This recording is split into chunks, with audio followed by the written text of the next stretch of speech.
This episode is brought to you by Elevate OS, the only all-in-one community operating system.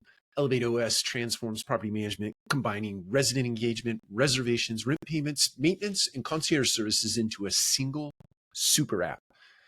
It also uniquely integrates access control, intercoms, package lockers, and thermostats, eliminating app fatigue and redefining modern apartment living. Visit elevateos.com/MMN for a free demo and see how they can help you level up your operations. Welcome to another episode of the Multifamily Collective. It is super early morning here in Atlanta, Georgia. Before the actual business day gets started, I wanted to pop on and say a couple of words as it relates to an article that Dom Beveridge wrote. I always appreciate what Dom writes about the industry.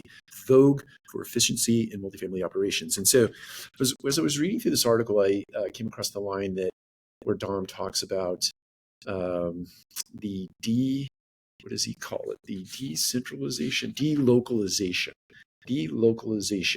of tasks in the multifamily industry.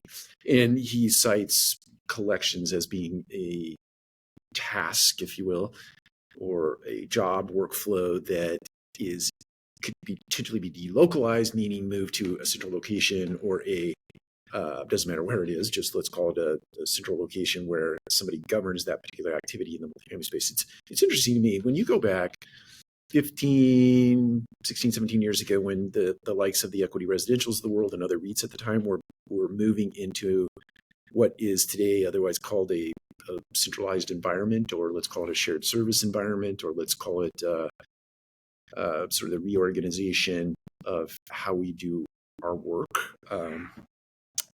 I like to call it organizational design, but that's not the point. The point is that back then, right before we decided we were going to centralize efforts, started with the assistant manager being kind of responsible for work for 3 to 4 properties that were in a good vicinity or a decent vicinity of one another.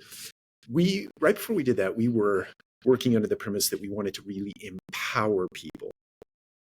So a lot of the work effort and the decision-making was pushed down to the site team members who could do the work, who were closest to the consumer, who were closest to the vendor suppliers.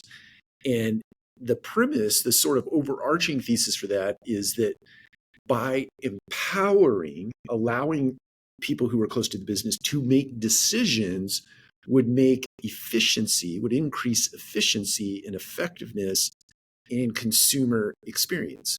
Because you didn't have to go through a phone tree. You didn't have to wait for the one centralized person. Back then there wasn't AI, there weren't all these automated systems, but you didn't have to wait. And you didn't have to tell 2 or 3 people the story before you could actually get a solution to your issue.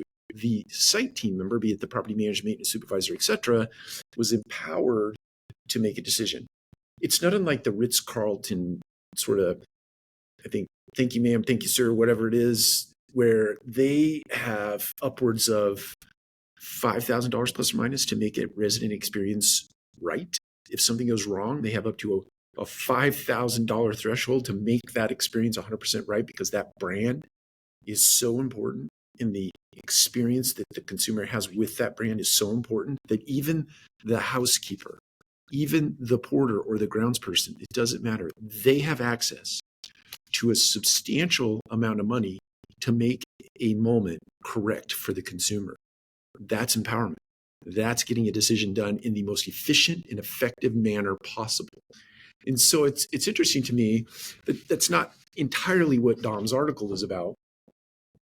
But what's interesting to me is the more we delocalize, the more we centralize, as people say in this industry, do we at some point get back into empowering our team members at the site level to make decisions that you would otherwise centralize and or automate, or things that we've been talking about for years and years and years here at Multifamily Collective. It's interesting. I'm going to link this article up in the show notes. Definitely read it. It's just 2 pages when you print it out. I know. I do kill a fair amount of trees. But it's renewable. It's a renewable resource, right? So anyway, that's that. And take care. We'll talk to you again soon.